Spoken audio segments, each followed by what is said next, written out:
Bien, maintenant qu'on a toutes nos ouvertures, on va passer aux hachures. Donc là, on voit qu'on a différentes hachures qui vont permettre de distinguer les différentes couches des murs. Donc pour les hachures, vous avez ici l'icône hachure. Vous avez plusieurs manières de générer des hachures. Soit vous choisissez des points intérieurs et AutoCAD et ZW4 va automatiquement chercher le contour. Soit vous allez sélectionner des objets qui encadrent la zone que vous voulez hachurer. Alors choisir des points, ça marche quand vous avez un fichier qui n'est pas encore trop lourd et qui a des contours assez bien définis. Si ce n'est pas le cas et que vous sélectionnez cette commande, vous allez vraisemblablement faire cracher le logiciel ou alors il va être très long à définir les contours. Donc là on est encore dans un cas simple, je vais une fois essayer en choisissant des points et je vais par exemple choisir ici. Donc là pas de problème, il a bien défini la zone à hachurer, je vais pouvoir faire entrer. Donc là il me demande quel type de motif je veux appliquer.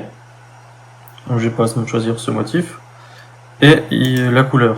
Donc par exemple on va lui dire que c'est la couleur du calque et on va par ailleurs pouvoir changer ensuite le calque de ces hachures. On lui dit OK et là on voit qu'on a juste un tout petit trait. Donc là on peut redouble-cliquer dessus et on peut changer l'échelle. Donc là à la place de 1 je mets par exemple 0,1.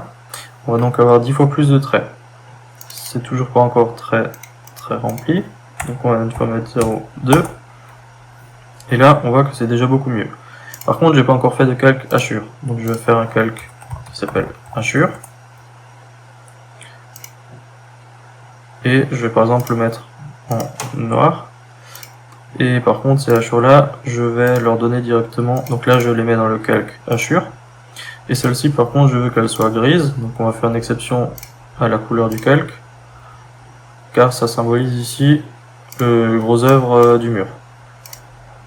Là j'ai pas forcément le bon type de trait, mais vous pouvez ici venir choisir un certain nombre de motifs pour vos hachures.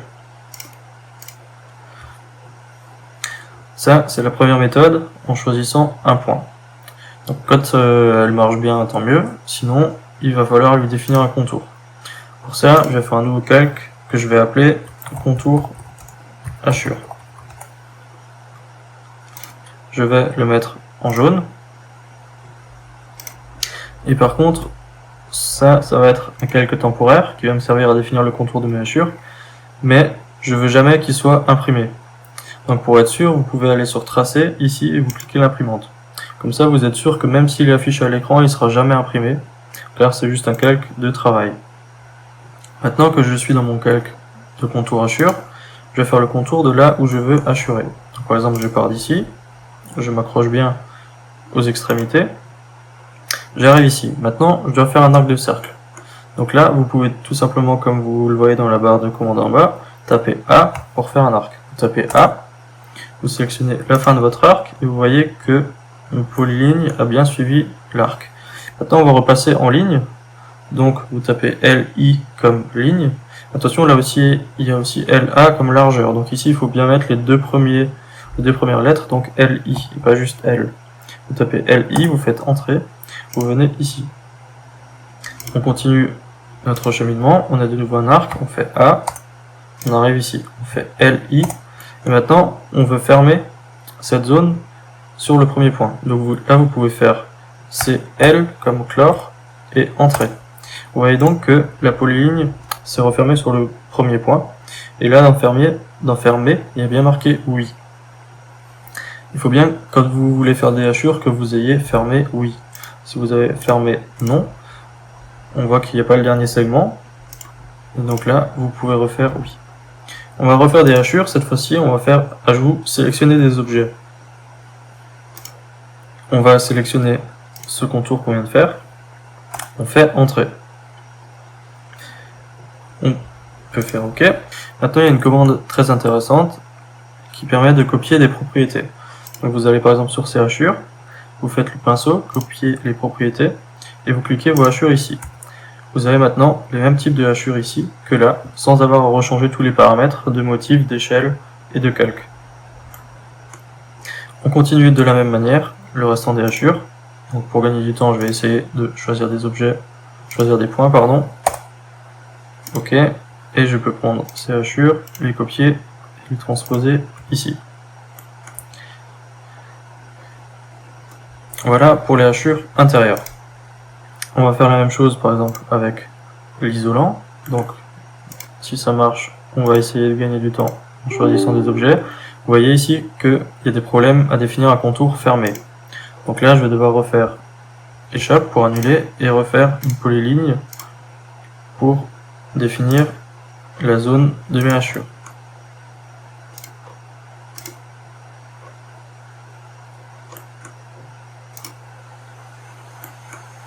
À savoir que vous n'avez pas besoin d'être précisément sur les extrémités. À partir du moment où le marqueur s'affiche, vous pouvez simplement cliquer et il sera automatiquement repris.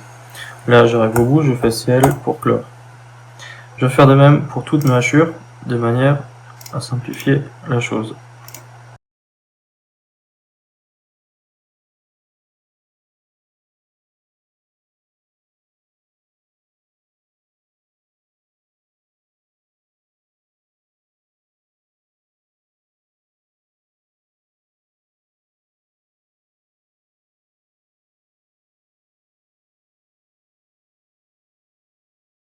Voilà, j'ai maintenant fait tous mes contours. Je vais pouvoir faire des hachures en sélectionnant des objets.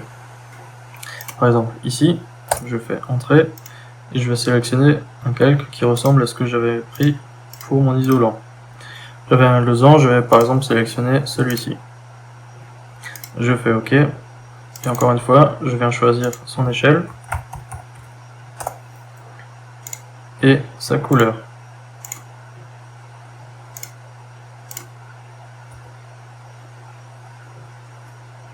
Je peux répéter les hachures en sélectionnant ces objets. Et je vais prendre ça et je vais copier les propriétés ici. Une dernière fois pour l'isolant ici.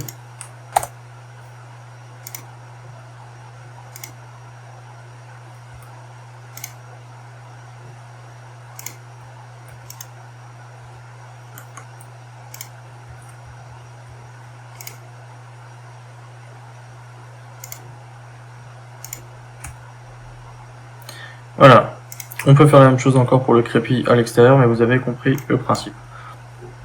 Maintenant, ces traits de construction, je ne veux plus les faire apparaître, mais je veux toujours qu'ils soient présents dans mon dessin.